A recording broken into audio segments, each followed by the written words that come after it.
Bo kiedy mnie w końcu całujesz, ze szczęścia oddechu mi brak i serce szepce mi tak, żeś jedyną jest. Liturgią są twoje słowa, choć wiem, że rzucone na wiatr i odlał tym cały świat, by chwila ta mogła trwać. Dzisiaj przyrzekłem sobie, że będę cię kochał od nowa, zapomnieć wszystkie chwile złe, zapomnieć, że on cię całował.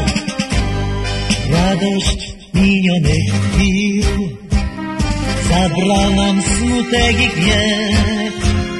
Słuchaj, dziewczyno, jeszcze nie